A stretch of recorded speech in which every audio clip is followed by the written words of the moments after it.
বিয়ে করেছো? হ্যাঁ। তোমার জন্য কি আজীবন বসে থাকবো? ভালো করেছো। বিয়ে তো করারই ছিল।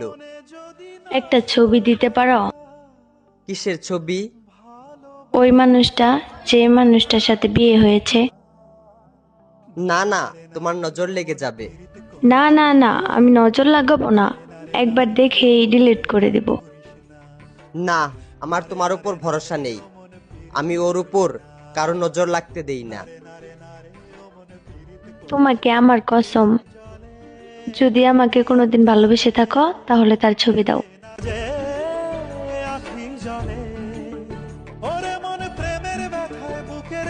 এইটা তো আমার ছবি। তোমার পর আমার জীবনে আর ভালোবাসাই আসে নাই। তারপরও মুখে এত হাসি নিয়ে ঘুরো।